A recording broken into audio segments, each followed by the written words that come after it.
Hey guys, Thrasher here. All the scout battles are back in Dragon Ball Legends. Let's talk about them right now.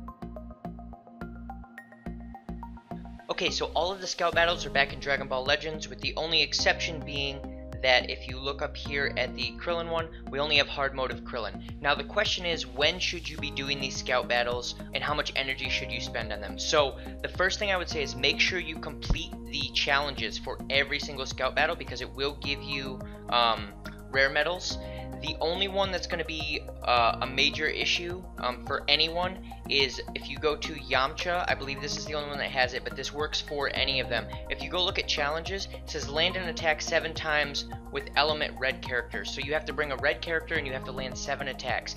That might be a problem if you're a player who's been around for a while and all of your red characters are extremely high level. But keep in mind, this does not mean you have to land 7 arts cards. They don't have to be strike arts cards. They don't have to be blast arts cards. If you just tap the center of the screen and you do a single key blast and you hit with that 7 times, that does count as 7 attacks with a red character, assuming you are using a red character. So if you're having issues with that, just do a key blast, or you can vanishing step and then do a melee barrage where you tap the center of the screen. Those are your 2 options there. And then as far as landing a rising KO, one of the things that you can do if your characters are too high of a level is any strike arts card you have, all you have to do is use the strike arts card and then swipe left or swipe right before your character gets to the opponent, and you'll do what's called a dash cancel. So you will dash to the left or right and it will cancel the strike arts card. So it will use it, you'll get the Dragon Ball, or it'll get rid of the slot if you're just trying to open the slot up for another arts card, and it won't do damage to the opponent. So that's one great way to use up cards without damaging an opponent that you're much stronger than if you need to get the rising KOs off.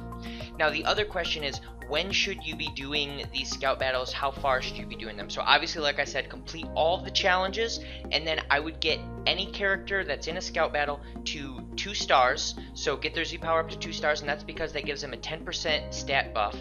And then after that, I would only raise them further if you're using them on a team for their Z ability. So if one of these characters you're using on a team to buff up your main team for their Z ability, then I would get them to 5 stars, because we can do all of these scout battles an unlimited amount of times for the next 6 days.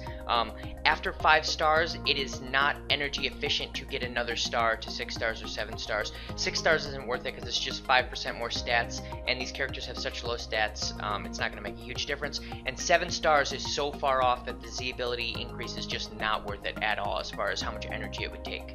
Okay, so you have a character who you're using their Z ability on your team, you've got them to 5 stars, you have other units who are all to 2 stars, and you have a little bit of extra energy. If you want to, you can continue doing scout battles to get the Z power of these units up. It won't hurt anything, but do not use crystals to get energy back to do more scout battle runs for a unit that is already 2 stars that you're not using their Z ability on a team. And that's really all there is to these scout battles, what you should be doing, how much energy you should be using. If you guys have any questions, make sure to throw them down below. If you like this content, make sure to like and subscribe, and I'll see you guys in the next video.